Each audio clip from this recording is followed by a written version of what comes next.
I was lighting the last candle on the dining table when Ethan called out from the hallway, "Mom, do you want me to chill the champagne now?" His voice echoed through our quiet New Jersey home, clean and warm and filled with the smell of roast duck and cinnamon apples. Mark's favorite. "Not yet, sweetheart," I called back, smoothing the white tablecloth for the third time. "Let's wait until Dad gets here." But deep down, I already knew he wasn't coming. Today marked exactly 20 years since Mark and I exchanged vows in a tiny chapel near Montclair. 20 years since I traded a diploma in fashion design and a contract with a boutique in Soho for marriage, motherhood, and silent sacrifice.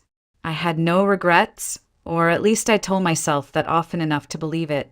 Sophie, our 17-year-old daughter and my mirror image in both face and fire, walked into the kitchen, her phone tucked under her arm and her dark curls in a messy bun. "Do you want me to slice the fruit for the salad?" she asked. "Please," I smiled. "And use the good knives. This dinner matters." Ethan strolled in, tall like his father but with kinder eyes. "So, what time did Dad say he'd be here again?" he asked as he popped a cube of cheese into his mouth. I playfully slapped his hand. "Don't ruin your appetite," I said, masking the unease twisting in my chest. He said 7. The clock ticked louder than usual. By 7:30, the duck was perfect, the table glowing with silver and crystal, and the bottle of champagne still sealed in its ice bucket. By 8, I had called Mark 3 times. Voicemail. By 9, Sophie had grown restless, tapping her foot in sync with the ticking of the grandfather clock. "Mom, can we just eat without him?" she asked, arms crossed, eyes sharp with adolescent impatience. "No," I replied, too quickly, too firmly. "He's probably stuck at work." But even I didn't believe it. Ethan quietly poured me a glass of champagne and raised his own. "To you, Mom," he said softly, his voice carrying the kind of tenderness that breaks you. "To the best woman I know." So we sat, just the 3 of us, eating cold duck and warm memories while pretending everything was okay. By midnight, Sophie had gone to bed, kissing my cheek and whispering, "Happy anniversary, Mom," before disappearing down the hall. Ethan stayed behind to help me clean. "It's not the first time he's had a work emergency," he said, trying to reassure me. I nodded, but the ache inside me was heavier than any silence. It was nearly 3 a.m. when I heard the key turn in the lock. I had dozed off in the living room, still wearing my cream lace dress, makeup smudged under my eyes. Mark walked in like nothing had happened, no urgency, no apology. Just cold indifference, wrapped in an expensive coat. "You're still awake?" he asked, noticing me in the dim light of the standing lamp. "It's our anniversary," I said, standing slowly. "We waited for you." He walked past me, heading straight to the kitchen for a glass of water. The silence between us roared. "We need to talk," he finally said, not looking at me. "I've made a decision." My heart stopped.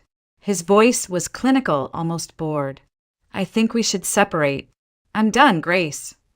I stared at him, not processing. "You're... what?" "I'm moving out tomorrow," he continued, his tone flat. "You can keep the house, but I need the savings, the car, and the lake cottage. I've spent my whole life working for this family. I want to live for myself now." The words hit harder than any slap. My knees buckled slightly, but I forced myself upright. "Mark, what are you saying?" I whispered. "What's happened to you?" "Nothing's happened to me," he snapped. "It's you. You used to sparkle. You were curious, exciting. Now you're just a housewife. Always tired. Always in that bathrobe." His eyes scanned me with disdain. "You don't even try anymore." The humiliation burned like acid. I felt the tears pressing, but I refused to let them fall. "Who is she?"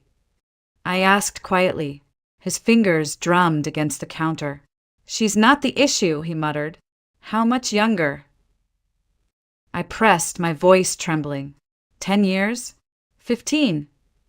18, he admitted, looking me dead in the eyes. "Tiffany understands me. She supports my ambitions. She makes me feel alive again." Before I could respond, Ethan stormed into the kitchen in a t-shirt and sweatpants, hair tousled, fists clenched. "You're leaving Mom?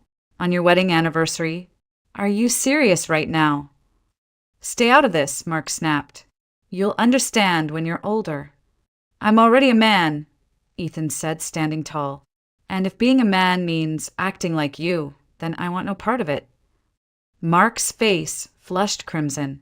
He slammed his palm on the counter, knocking over the glass. "I've made my decision," he barked. "I'll send someone for my things tomorrow. And tell your sister that if she wants to stay in that expensive art school, she better stop taking after you." He turned and walked toward the door. "Mark," I called after him, my voice cracking. "What about your children? Do you even care what this does to them?" "They're old enough," he said over his shoulder. "Don't make me the villain, Grace. I'll still pay for tuition." The door slammed so hard the walls rattled.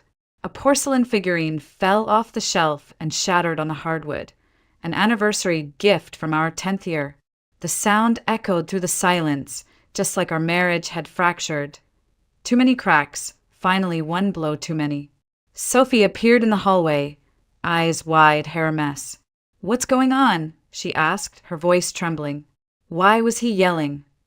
Ethan pulled her into a hug before I could answer. "We'll talk in the morning," he said softly. "He's not coming back." She blinked at me through tears. "He left us, didn't he?" I couldn't speak. I just nodded. Ethan wrapped his arm around me. "We'll be okay, Mom," he whispered. "Whatever happens, we're in this together." Sophie joined us, pressing her face into my shoulder. The three of us stood there, holding on to each other in the dim light of a broken home, while inside me, something crumbled into dust. But deep beneath the ruins, a flicker remained. Not hope, not yet, just a quiet, aching question. What now? The next morning, I woke to a house that no longer felt like mine. There was no smell of coffee, no humming from the kitchen, no familiar footsteps pacing the hall as Mark checked emails or muttered about traffic. Just silence, dense and unfamiliar, as though someone had vacuumed all the air out of the walls and left behind something hollow. I lay there in bed, still in the dress from the night before, my makeup crusted in the corners of my eyes, my mouth dry as dust.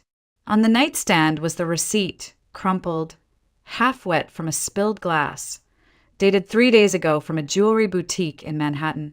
The name on the account, Mark Whitaker. The item purchased, a diamond bracelet. He hadn't just left me. He had left long before the anniversary. I just hadn't seen it.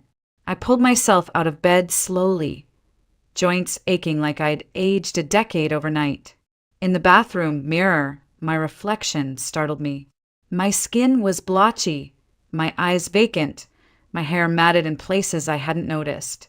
I splashed cold water on my face, but it didn't change anything. The woman staring back wasn't Grace Whitaker. She was a shadow. Somewhere in the house, I heard Ethan making breakfast. The clink of dishes felt like a lullaby from another lifetime. I shuffled toward the door, but only made it halfway down the hall before my knees buckled. I sank against the wall, my breath coming in short bursts. This wasn't heartbreak. It was collapse. The next few days blurred into each other like watercolors running in the rain. I didn't eat. I barely moved. Sophie would creep into the room with soup or tea, her voice soft, almost scared. Ethan handled everything else, the dishes, the laundry, the silence.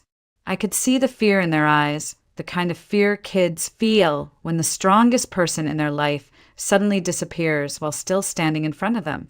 On the 5th day, someone rang the doorbell. Not once, not twice, but over and over with increasing intensity. I buried my head under the pillow, willing them to go away. But the knocking grew louder, and then came the voice. "Grace Elizabeth Whitaker, if you don't open this door, I swear to God, I'll call the fire department and have them break it down." Claire, my best friend since college. The one person who knew me before motherhood, before wifehood, before I shrank myself into someone manageable. Ethan opened the door. I heard the creak of it, the soft murmur of voices, and then the sound of heels, expensive, impatient heels, clicking across the hardwood floor. "Oh my God," Claire said when she saw me curled up on the couch, still in the same robe I'd been wearing for days. She didn't pause. She didn't ask for permission. She threw open the curtains, letting the sharp autumn light cut through the room like a blade. "Get up," she barked. "You don't get to rot. Not like this." "I don't want visitors," I croaked, my voice barely recognizable. "You don't need visitors," she snapped. "You need to wake the hell up." She began picking up clothes, clearing dishes, wiping counters. Her energy was infuriating and electric. She moved like someone on a mission, like someone who'd done this before, for herself or someone else. When she was done yelling, she sat down beside me and pulled me into a hug so fierce I couldn't help but cry. "You're not alone, Grace," she whispered. "But you have to fight. You don't get to let him win like this." Later that day, after she made me shower, change, and choke down 2 spoonfuls of soup, Claire stood by the window with her arms crossed. "I did some digging," she said flatly. "Your husband didn't just fall in love with some yoga instructor named Tiffany. He's been planning this for months, maybe longer." I looked up, confused. "He created a shell company in Delaware," she continued. "Started shifting assets out of your joint accounts. Transferred ownership of the lake house to someone named Carl Saunders, probably Tiffany's father or cousin. Sold shares of his firm to a holding company registered under a fake name. He didn't just leave you, Grace. He tried to erase you." I dropped the spoon. "How do you know all this?" Claire shrugged. "I have friends in real estate and construction." I asked around. I stared at the wall, cold seeping through my veins. "What do I do?" "You lawyer up," she said simply. "I've already called someone. We have an appointment in an hour. And after that, I'm taking you out." "I can't go out," I protested. "I look like a woman who's been through hell?" Claire interrupted. "Exactly. Let them see. Because you're not dead. You're not done. And if Mark thinks he can walk away with everything while you disappear into nothing, he has no idea who he married." An hour later, I was sitting across from a lawyer named Daniel Miller. Small, balding, precise. The kind of man who didn't smile much but had the eyes of a bloodhound. He reviewed the documents Claire brought, scribbled notes, and nodded to himself. "The situation is complicated," he said, "but not hopeless. 20 years of marriage. 2 children. If he thinks he can walk away clean, he's delusional." "I have nothing left," I whispered. "No savings. No income. No job. He took everything." Daniel leaned forward. "Then let's take it back. I'll work for a percentage. But we need evidence." I hesitated, then remembered the receipt and the account statement I'd pulled from our bank the night before. I slid them across the desk. He studied them carefully. "This is a start," he said, "but we'll need more. If you find anything, documents, emails, transfers, you bring them to me. Every detail matters." That night, Claire didn't let me go home. She took me to a rooftop restaurant overlooking the river. I hadn't eaten in days. The food didn't matter. The view didn't matter. But she insisted. And then the twist I didn't see coming. 2 tables over. Mark. With Tiffany. Her laugh was sharp and bright, echoing across the rooftop like a siren. She wore a diamond bracelet, the one from the receipt. And sitting beside her, like the world hadn't just exploded, was the man I'd once married. He looked thinner, older, but still smug. Still so sure of himself. I stood. My chair screeched against the floor. He turned. Our eyes met. And for the first time in days, I didn't feel grief. I felt something else. Fire. I don't remember walking out of that restaurant. 1 minute, I was staring into Mark's startled eyes, his mouth slightly open, caught mid-laugh. And the next I was outside, wind slapping my face like an insult. Claire rushed after me, her heels clicking across the pavement, breath visible in the October chill. "Grace, I swear, I didn't know they'd be there. We can go somewhere else." No, I said quietly, my voice steady for the first time in days. Now I know who's wearing my bracelet and probably sleeping in my bed. Claire looked at me, her eyes scanning my face for something. Maybe panic, maybe collapse. But I didn't break. Not this time. Let's go, I said, already moving. I know where we need to start. That night, we sat in the office of Daniel Miller. The evidence I had, bank statements, property transfers, that cursed receipt, wasn't enough. But it was something. Enough for him to begin tracing assets and filing an emergency petition to freeze joint funds before Mark moved more money out of reach. It won't be easy, Daniel warned. He's smart and clearly methodical. But 20 years of marriage still means something to the court. I nodded. I'll do whatever it takes. And you'll need income, Claire added bluntly, because legal battles don't pay for groceries. You can't stay frozen, Grace. You need to work. Work. The word felt foreign, heavy. My resume was a museum piece, a design degree from 20 years ago. No corporate experience. Nothing but years of managing a home, cooking dinners, raising children, and folding dreams into the back of closets. Still, I tried. The next few weeks were a blur of interviews and polite rejections. We're looking for someone younger. You're overqualified. We need someone with more recent experience. I heard them all, over and over. Every no chipped away at what little confidence I had left. Maybe a retail job? Ethan suggested gently one night, or call center work. I've applied, I said, feeling the bitterness in my throat. They all want 22-year-olds with glowing skin and unlimited energy. That evening, I sat cross-legged on the floor of my bedroom, surrounded by boxes. I don't know what I was looking for. Maybe something to sell. Maybe something to remember who I used to be. At the bottom of a dusty trunk, I found it, a sketchbook, yellowed at the edges, full of fabric swatches and pencil drawings. Designs I dreamed up when I still believed in becoming someone. Next to it, my old sewing machine. A gift from my parents on my 18th birthday. I ran my hand along its surface, wiping away dust and time. And then, tucked inside the sketchbook, a photograph. Me, younger, eyes lit with hunger, standing next to a tall man with dark hair and a crooked smile. Behind us, a fashion show runway blurred in the background. On the back, in neat handwriting, to the best designer I know. My doors are always open. Julian West, my closest friend in design school. He had ambition, charm, and the kind of raw talent that couldn't be taught. I hadn't seen him in decades, but rumors of his success trickled through mutual friends. He'd gone to Milan, studied under legends, and eventually returned to the States to open a luxury atelier in the heart of Manhattan. Could he still remember me? The next morning, I woke up before the sun, and for the first time in weeks, I didn't feel heavy. I felt purposeful.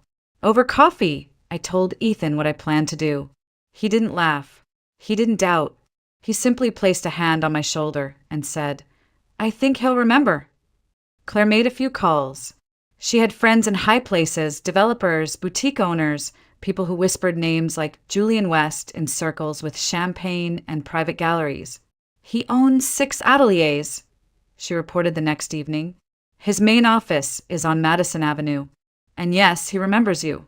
I spoke to his assistant. You have an appointment. Tomorrow, 2 p.m. My heart thudded like I was back in school, waiting outside a classroom door. That night, I couldn't sleep. I kept pacing the hallway, staring at the clothes in my closet. Everything felt wrong, outdated, too tight, too loose, too irrelevant. I settled on a navy blouse and a pair of slacks that still held their shape. I brushed my hair, added mascara, and stepped into the cold air, praying I looked more like a designer than a ghost. Julian's office was inside a tall glass building that shimmered in the fall light. When I walked in, the receptionist gave me a polite once-over, then motioned me to a sleek white chair. My palms were sweating. Grace, His voice hadn't changed. I turned and saw him, older, yes, but still magnetic, silver at his temples, a perfectly tailored suit. His smile was cautious but real. "My God," he said, stepping forward. "After all these years, look at you." He didn't say, "What happened to you?" He didn't pity me. He just hugged me like an old friend would. We sat. We talked. I told him everything, not just about the divorce or Mark or the legal mess. I told him about the fear, about feeling invisible, about how I found my old sketchbook and realized I'd stopped believing I could create. When I showed him the photo, he smiled and ran a finger across the faded ink. "You were always better than all of us," he murmured. "And if you're here asking for help, you've already won half the battle." He leaned back, thinking, "I've just opened a new studio on the Upper East Side. It's mostly tailoring and garment fitting. Nothing flashy, but we're short-staffed. I could use an extra set of hands." I blinked. "I haven't sewn in years." "Like riding a bike," he smiled. "I'll have someone show you the ropes again. The rest, I already know you've got it." The next morning, I stood at a work table in a sunlit studio, surrounded by spools of thread, bolts of fabric, and the faint hum of sewing machines. My hands trembled as I picked up the scissors. My first stitches were crooked. My back ached. My fingers cramped. But I didn't stop. Day by day, I remembered. By the end of the second week, I could hem a silk gown in perfect silence. Julian would sometimes lean over my shoulder and mutter, "Still got it." At night, I collapsed into bed, exhausted but fulfilled. And for the first time in years, I was more than someone's wife.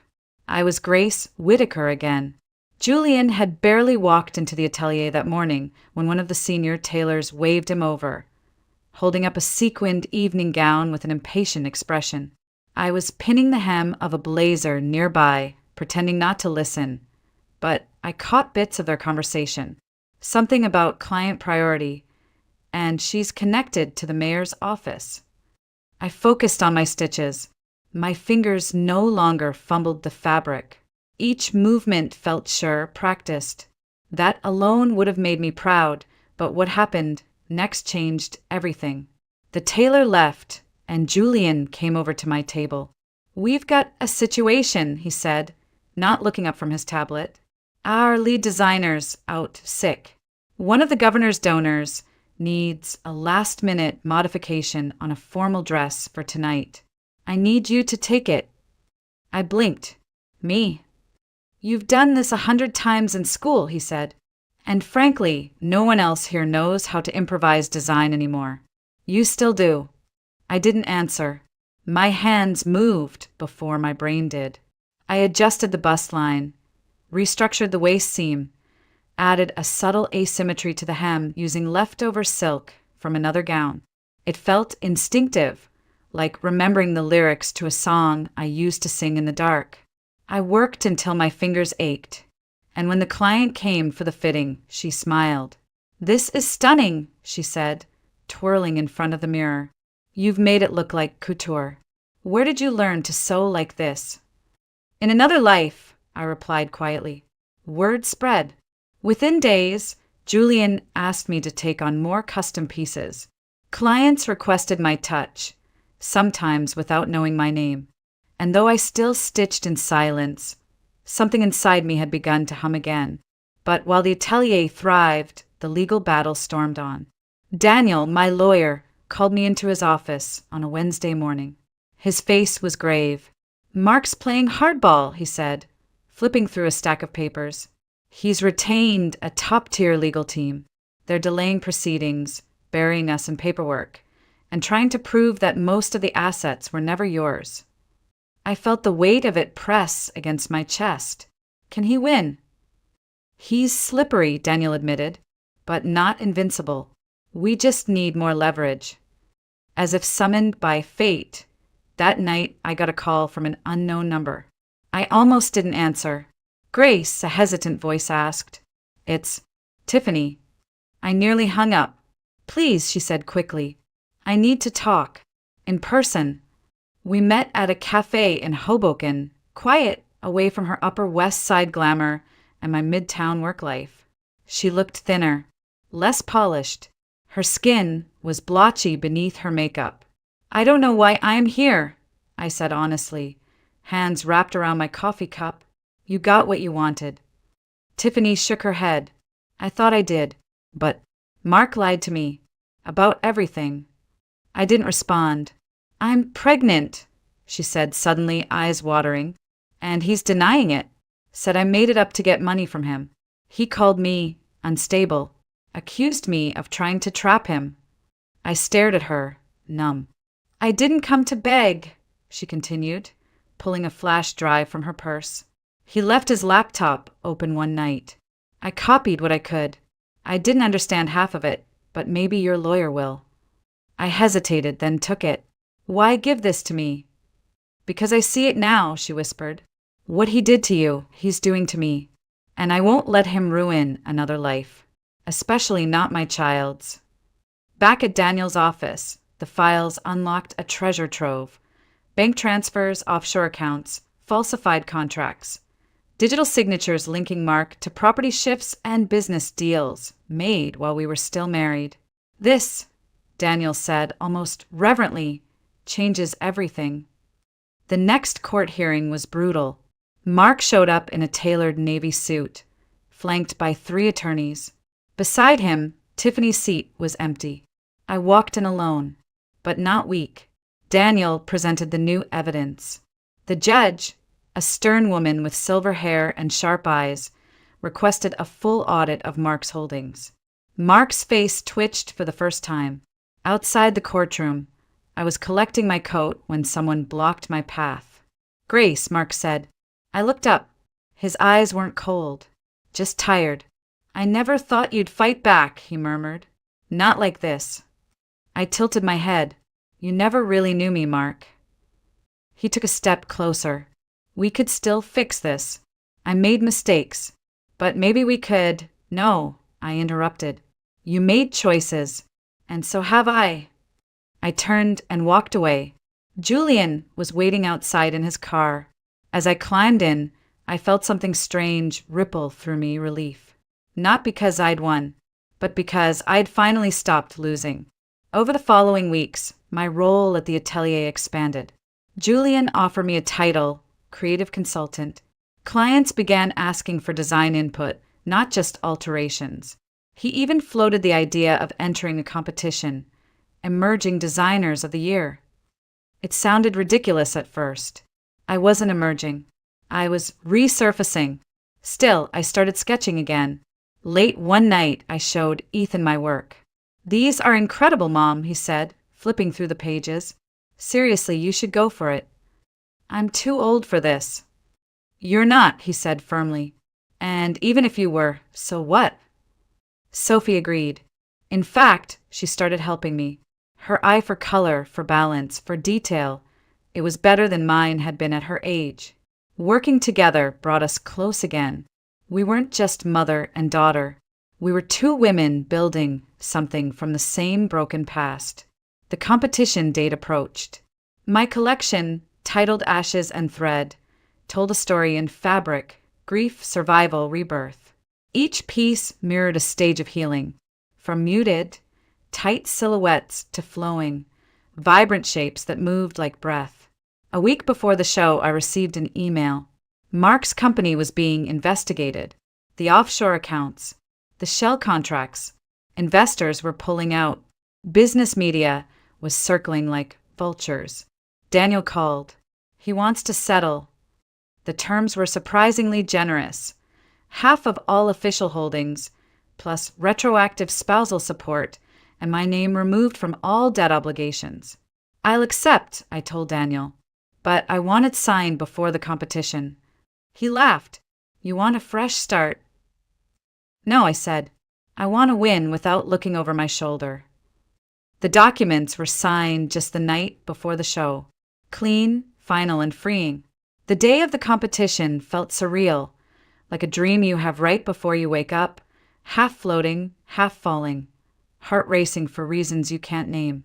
I stood backstage in a simple black blazer and white blouse, the kind of outfit I used to wear when meeting Mark's clients or attending school board meetings. But today, I wasn't someone's plus one. I wasn't someone's mother first, someone's wife second. I was here as myself. Just Grace. Julian walked over, checking his watch. Your models are ready. You okay? I nodded, but my hands trembled. Just nervous. That's good, he said. Means you care. The runway buzzed with camera shutters and whispered judgments. Industry people in crisp suits, bloggers with neon hair, critics who had crushed designers with one sentence and launched others with a single phrase like, surprisingly fresh. Somewhere in the front row, I spotted Ethan and Sophie, both dressed to the nines, both smiling like I had already won. But just before the show started, I saw him. Mark. He sat alone, away from the other sponsors, thinner than before, suit hanging on his frame like it no longer belonged to him. His eyes scanned the room, then landed on the stage. For a moment they met mine, and I looked away. The music began, low at first, taunting. The first model stepped onto the runway in a tight charcoal dress with structured shoulders and a high collar. Constriction. That was the theme of the first look. The weight of silence. The pressure of sacrifice. The next piece loosened at the sleeves, hinted at color. By the time the fifth model emerged in a sweeping navy gown with slashed sleeves and a bold red lining that only revealed itself when she walked, the crowd had gone quiet. Focused. Listening not just with eyes, but with something deeper. The final look was a white dress, flowing, asymmetrical light. It caught the stage lights and threw them back in soft shimmer. It was the only piece in the collection that sparkled. Hope, renewal, self. The model paused, then turned slowly. And then I stepped onto the runway. I didn't plan to, but something inside me said go. Show them who did this. Who survived. The applause came slow, then faster, louder. I spotted Sophie wiping her eyes. Ethan standing, clapping so hard his hands turned red. Even Julian smiled from the wings, pride written across his face. When I walked off stage, breathless, shaking, the first person to meet me wasn't my kids or Julian. It was Mark. Grace, he said softly, holding a champagne flute like it might anchor him to the ground. That was unbelievable. Thank you, I said politely. He stepped closer. I've been thinking a lot. About everything. About us. I made so many mistakes. And maybe it's too late, but if there's even a chance— There isn't, I said, gently but firmly. There's no going back. You helped me become who I am now. But you don't belong in this version of my life. His face dropped. He wasn't angry. He wasn't surprised. Just lost. And I left him there. A week later, I signed the final divorce papers in Daniel's office. Everything was official, legal, done. Mark's assets were divided. I received more than I expected, including part ownership in a property I hadn't even known existed. He tried to hide it behind layers of paperwork. But the real win wasn't the money. It was the freedom. With part of the settlement, I partnered with Julian to expand his atelier. He handed me the title of creative director and told me the space next door was mine to use. For your own label, he said. You've earned it. We called it Grace Whitaker Atelier, a space filled with light, music, sketches, and laughter. Sophie interned with us, helping with color palettes and digital renderings. Her professors at the academy said she had an eye for storytelling and visuals, something no curriculum could teach. Ethan had just graduated from Columbia. He was working in tech, but still came by every Sunday for dinner. He brought his fiancée, a sharp and sweet woman named Naomi, who looked at him the way I used to look at Mark before it all dulled. One night, over wine and cheesecake, Ethan asked, "Would you design Naomi's dress? She wants something simple but unforgettable." I looked at Naomi. She nodded. "I'd be honored," I said, my voice catching a little. The following months were filled with joy I hadn't known my heart could hold again. The studio buzzed with new clients, new collections, new chances. Claire came by often, usually to eat all the biscotti in the break room and boss the interns around. "This is how life should feel," she said one day, leaning back on the couch in my office. "Like it's yours." And she was right. On the day of Ethan's wedding, I wore a pale blue dress I'd sewn myself. Sophie looked radiant in emerald green. Naomi's gown, simple silk, hand-stitched lace, a sweetheart neckline, and a flow that moved like water. Drew gasps when she walked down the aisle. I stood in the back, next to Julian, clutching a tissue and barely breathing. During the reception, Mark arrived. Late. Alone. He greeted Ethan politely. He didn't linger, didn't make a speech.